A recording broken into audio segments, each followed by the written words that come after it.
సభకు నమస్కారం.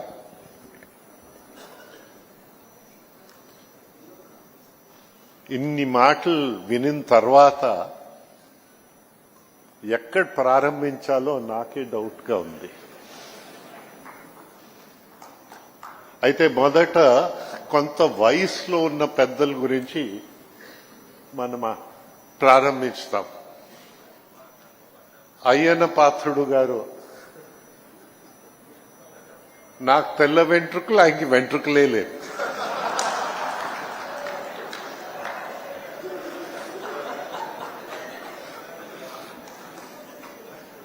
ఈ మాట ఎక్కడి నుంచి వచ్చిందంటే ఆయన దగ్గర నుంచే వచ్చింది.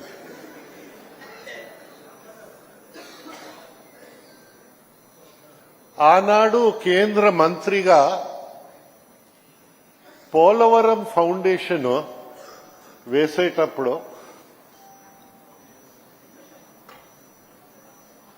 నేను చెప్పాను, నేను చిన్నప్పటి నుంచి పోలవరం వింటా వచ్చాం.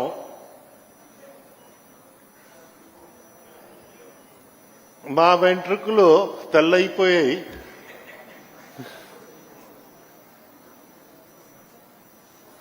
అట్లీస్ట్ ఇప్పుడైనా పోలవరానికి ఫౌండేషన్ అవుతుంది ఒక ఆశ. మా జీవితంలో అయినా ఈ స్కీమ్ని చూస్తామని ఆయన చెప్తూ అశోక్ది తెల్ల వెంట్రుకలు, నాది వెంట్రుకలు లేవని అందరికీ ఆయన చూపించడంతో అప్పుడు గుర్తించాను, అయ్యన్న పాత్రుడు గారు కూడా వెంట్రుకలు లేవు.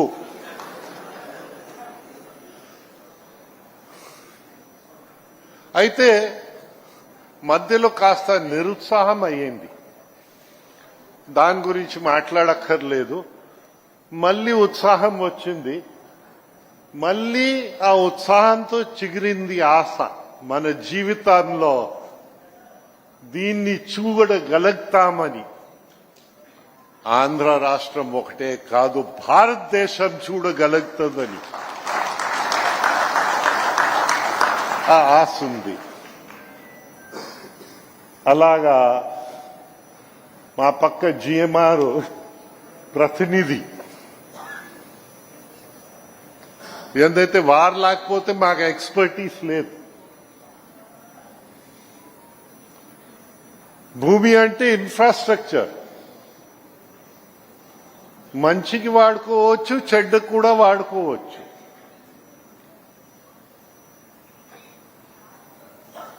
కేపబుల్ ఆర్గనైజేషన్ మనకు కావాలి. డెలివర్ చేయగలిగిన ఆర్గనైజేషన్ మనకు కావాలి. అయితే ఉత్తరాంధ్ర అదృష్టాలు చాలా ఉన్నాయి. ఒకటి, మొదట చెప్పాలంటే ఏవియేషన్లో ఈ ఉత్తరాంధ్రలో పుట్టిన అల్లూరి సీతారామరాజు జన్మించిన ఊరు పాండ్రంగి. ఆ మహానుభావుడు పేరుతో ఒక ఎయిర్పోర్ట్ ఇక్కడ తయారవుతుందంటే ఏదైతే జీవితం కంటే ఎక్కువ త్యాగం ఎవరు చేయలేరు.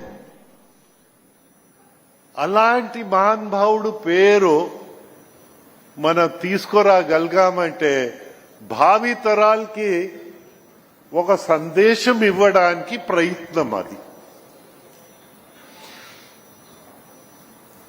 వారు రావడం ముందన ఆ ఎక్స్పర్టీస్ ని ముందు పెట్టడంతో నాకు ఇంకొక విషయం గుర్తొచ్చింది. నేను ఏవియేషన్ మినిస్టర్ గా నరేంద్ర మోదీ గారు ప్రధానమంత్రిగా ఆ రోజు భారతదేశాన్ని ఐకాల్ అంటే యుఎన్ అంతర్జాతీయ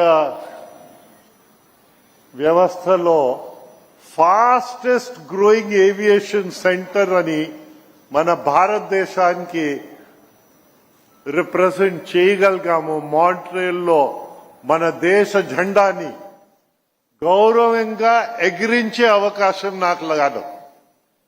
అంటే ఒక ఒలింపిక్ ఛాంపియన్ గా భారతదేశాన్ని ఫ్లాగ్ ని అలాంటి పెద్దలు నరేంద్ర మోదీ నాయకత్వంలో అయితే రాజకీయ పార్టీ నుంచి రాజీనామా చేయవచ్చు. గవర్నర్లు రాజీనామా చేసి బయట రావాలి. నేను కూడా రాజీనామా చేసి వచ్చేస్తాను. కానీ కుటుంబాల నుంచి రాజీనామా చేయలేం.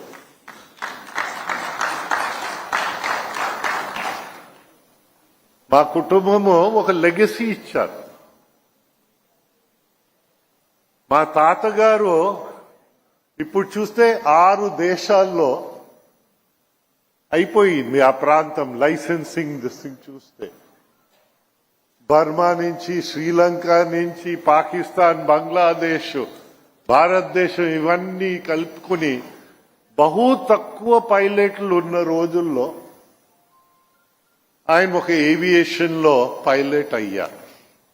ఆయన పేరే MANSAS, Maharaja Alak Narayan society of arts and sciences అని. అయితే ఆయన కమర్షియల్ థింకింగ్ అసలు లేదు. ఇన్సూరెన్స్ గా 10 సంవత్సరాలు ఇటు అటు చూస్తే జేఆర్డి టాటా వచ్చి ఒక పుష్మాత్ 2 పుష్మాత్ ఎయిర్ క్రాఫ్ట్స్ పెట్టుకుని కరాచీ, బాంబే, మెడ్రాస్ ఒక మెయిల్ సర్వీస్ పెట్టారు. దానికి కమర్షియల్ లెగ్స్ ఇచ్చారు. అప్పుడు జనానికి తిరగడానికి కొంచెం డేంజరస్ ఇది ఏవియేషన్. ఆ టైంలో ఈ రోజున్న ఈమెయిల్ అలాగా ఆ రోజు మెయిల్ ని అందించడంతో అది ఫోరనర్ అయింది మన భారతదేశం ఏవియేషన్ కి ముందు తీసుకెళ్లడం అయింది. Foreigner for including Air India, basically Air India. అది చేసి ముందు వెళ్ళాం. భారతదేశము అన్ని దేశాల కంటే యంగర్ దేశం. ఇప్పుడు youngest country in the world. మా అదృష్టం ఏంటంటే, వ్యక్తిగత అదృష్టం ఏంటంటే, మిత్రులు ఎర్రం నాయుడు అలాంటి పెద్దలు, ఇప్పుడే చెప్పాను అయ్యన్న పాత్రుడు కొంచెం ఇదిగా ఉంది. అలాగా మిత్రులు నారా చంద్రబాబు నాయుడు గారితో మనం అందరూ ఒక బృందంగా ఒక టీం వర్క్ గా పని చేయగలిగాం. టీం వర్క్ గా పని చేయగలిగితే ఏదైనా సాధించగలుగుతామని విషయము మనం అర్థం చేసుకోవాలి. మన అదృష్టం మన పిల్లలు యాక్టివ్ అయిపోయాయి. ఇప్పుడు నా ఆరోగ్యం అంత సహకరించటం లేదు, కానీ పిల్లలు దొరకారు కనుక వారి చేత పరిగెత్తిస్తున్నాం. అది రామ్ కావచ్చు, నా కూతురు కావచ్చు, లోకేష్ కావచ్చు. అయితే గంటా శ్రీనివాస్ గారు మా వయసు అనుకుంటున్నాను.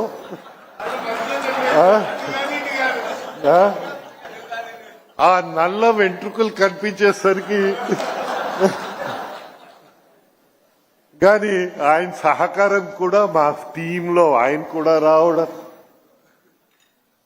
ఇక్కడ ముందర కూడా చాలా మంది ఉండడము మాకైతే సంతృప్తిగా కలుగుతా ఉంది. జిఎంఆర్ ఆ ఎక్స్పర్టీస్ ని ఎంత తొందరగా తీసుకురాగలిగితే, అయితే కొందరు అన్నారు కొంచెం ఆలస్యంగా కోస్తా జిల్లా నుంచి వెళ్ళిన వాళ్ళు ఆలస్యంగా వచ్చారు. కాదు నాయన, వారు వచ్చి ఎక్కడైనా మానవుడు పని చేస్తే కొన్ని తప్పులు జరుగుతాయి. ఆ తప్పుల నుంచి నేర్చుకుంటారు. అక్కడ నేర్చుకున్న తప్పులు మన దగ్గర జరగదని విషయము, ఆ నమ్మకము మా లాంటి సంస్థల్లో ఇంకా సెల్ఫ్ ఏమంటారు కాన్ఫిడెన్స్ ని పెంచుతుందని విషయము మీకు అందరికీ మనం చేస్తా ఉన్నాం. ఇతరులు కష్టపడతారు, వారి క్రెడిట్ లో మేము దూకుతాం భాగస్వాములు అవ్వడానికి. ఇప్పుడు మా ఓల్డ్ స్టూడెంట్ అని ఆయన అన్నారు, అంతవరకు నాకు కూడా తెలియదు. వారు శ్రమిస్తారో వారి క్రెడిట్ లో మేము కూడా భాగస్వాములుగా తీసుకుంటామని విషయము మీకు మనవి చేస్తా ఉన్నాను. అయితే మన ఆంధ్రాలో ఒక విధంగా చెప్పాలంటే ఒక జబ్బు ఉంది. సుదీర్ఘ నిద్రలో వెళ్ళిపోతుంటుంటాం. ఆ సుదీర్ఘ నిద్రలో వెళ్ళకంట మన పిల్లలందరినీ మనం పరిగెత్తించుకుంటూ మనమందరు కలిసికట్టుగా ప్రోత్సహిస్తూ మంచి పనుల కోసం సహకరిస్తూ వారిని ముందు తీసుకెళ్ళాలి. అప్పుడు తెలుగు వాళ్ళని ఎవరు వెనక ఉంచుకోలేరు. ఇప్పుడు సదర్న్ ఆంధ్రప్రదేశ్కి వెళ్తే ఇస్రో ఉంది. స్పేస్ లో బహుశా ఇస్రో నుంచి వారు ఘనకార్యాలు ప్రపంచమంతా భారతదేశానికి మంచి పేర్లు. సదర్న్ ఆంధ్రప్రదేశ్ నుంచి అక్కడ వస్తే ఉత్తర్ కోస్తా జిల్లాల నుంచి మన జిఎంఆర్ మాన్సాస్ ట్రస్ట్ కలిసి దాంతో ఆగకూడదు, ఇతరులు యూనివర్సిటీలో తీసుకురావడానికి, ఇతర ఎడ్యుకేషనల్ ఇన్స్టిట్యూషన్స్ తీసుకురావడానికి వారందరూ సహకరించి ఇక్కడ ఒక ఈకో సిస్టమ్ ని బిల్డప్ చేస్తే ఇంకా ఉత్తర్ కోస్తా జిల్లాల్ని ఎవరు వెనక ఉంచలేరని విషయము మీకు అందరికీ మనం చేస్తా ఉన్నాం. మా ఫాదరు ఎడ్యుకేషన్ కోసం కొంచెం కష్టపడి ఆయన జీవితంలో నిరక్షరాస్యత వదిలించలేని రాష్ట్రంగా ఆయన కాలం గడిపేస్తారు. మనము ఎడ్యుకేషన్ ని పెంచుతూ తీసుకొచ్చి ఇంకా ఆంధ్రప్రదేశ్ గట్టు ఎక్కుతున్న కాలంలో కొంత రివర్స్ గేర్ మళ్ళీ కొట్టాం. నేనైతే ఆశ్చర్యపడ్డాను. 14 లక్షల మంది పిల్లలకి బడి లేకుండా చేసిన రాష్ట్రము మన రాష్ట్రం. ఆ బాధ నుంచి బయటపడే ఛాలెంజ్ లోకేష్ తీసుకున్నా. మళ్ళీ ఆ లోటు భర్తీ చేయడం, ముందు వెళ్ళడం. అయితే నా వ్యక్తిగత అదృష్టం, మోదీ గారు నాకు గోవా గవర్నర్ గా ఇచ్చేసారు. 100% లిటరేట్ స్టేట్, షార్ట్ కట్ అన్నమాట. 100% లిటరేట్ స్టేట్ గోవా. అయ్యా, ఆంధ్రప్రదేశ్ 100% లిటరేట్ స్టేట్ రావాలా? ఎంత టైం? లోకేష్ గారు ఈరోజు మీ అందరి ముందని అన్నారు, 3 సంవత్సరాల్లో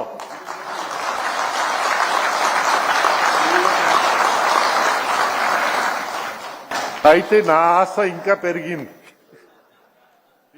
అది కూడా జీవితం దేవుడిస్తారు, ఎప్పుడు తీసిపోతారో తెలియదు, కానీ వెళ్లే ముందర అది కూడా చూస్తామని నాకు ఆశ పెంచినందుకు దేవుడు అదృష్టం మనకి పిల్లలు ఇలాగిచ్చారని. Our children Ram, our children Lokesh. నా కూతురు అయితే నేను తిట్టవలసి వచ్చింది నిన్న, కానీ మాలో ఆనందం పెరుగుతుంది. మా పిల్లలు ఇలా పరిగెత్తగలుగుతున్నారు. మన దేశాన్ని ముందు తీసుకెళ్లి ప్రపంచంలో ఏ దేశం కంటే తక్కువ దేశం లేకంట మన భారతదేశాన్ని చేస్తారని, జిఎంఆర్ అలాంటి సంస్థలు వచ్చి సాయశక్తిగా కృషి చేసి ఇది చేస్తారని మనం ఆ రోజు గర్వంగా నిలబడగలుగుతాము, చెప్పగలుగుతాము. ఏ దేశం ఎగినా, ఎందుకు కాలెడినా, ఏ గద్దె ఎక్కినా, ఎవరెదురైనా పొగడరా నీ తల్లి భూమి భారతిని, నిల్పరా నీ జాతి నిండు గౌరవం. Please subscribe to Leo News for more videos.